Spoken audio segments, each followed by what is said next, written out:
Hey everybody, welcome back to my channel, and today I have this tutorial for the bow quilted bookmark. If you've seen my bookcase video before, you know that I've been teasing this and I'm so excited to show you how to do it. So let's get into it.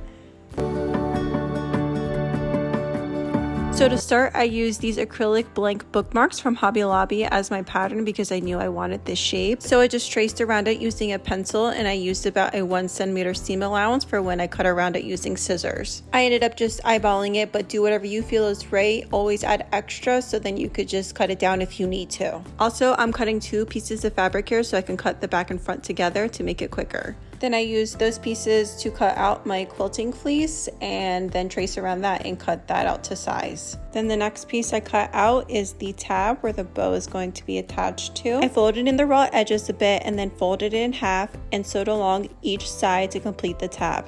You can also iron it so then it's much easier and stays together while sewing. The next step is to sandwich all your pieces together before sewing. So you're going to put your quilting fabric down, your front piece, your tab folded, and then your back piece on top of that.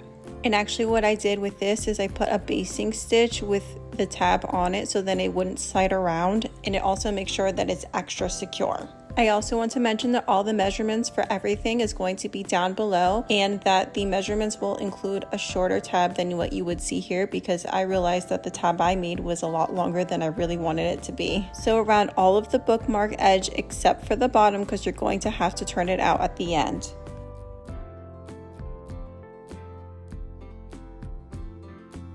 After I finished sewing, I cut all the excess off and then I turned my bookmark right side out. To make it a lot easier, I found the tab on the inside and then I just pulled it and it all came out. Then I used this pen without the tip to get all the seams and edges out.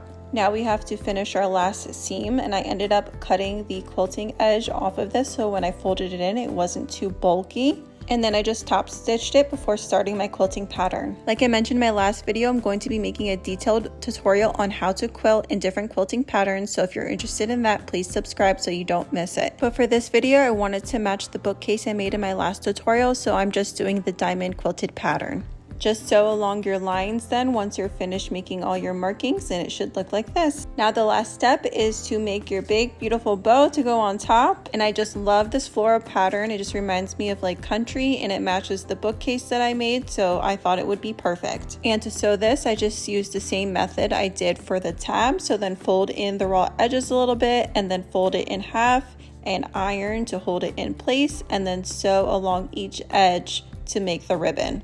And then don't forget to tuck in the edges at the end and top stitch them so there's no raw edges. If you have any other ideas of what you want me to make a tutorial for, let me know in the comments below. I love making beginner tutorials for sewing, especially because I feel like people think that they cannot do it when they absolutely can. Even if you just do a straight stitch, there's endless possibilities of what you can make. I love how quick and easy this project is, and you could definitely do it if you're a beginner. And it's also perfect because the holidays are coming up, and this would be an amazing gift to give to your friend who loves to read, and then make them a matching bookcase cover like I did for mine. Once you're done finishing up your ribbon, just form your bow, and then you're going to hand sew it to the tab. You could also just tie the bow around the tab to make it easier, but I thought maybe it would move a little bit, so that's why I wanted to secure it with a hand stitch. And then we are done. Make sure to like this video and subscribe if you enjoyed it, and check out my other videos if you're into homemaking, DIY crafts, recipes, and parties.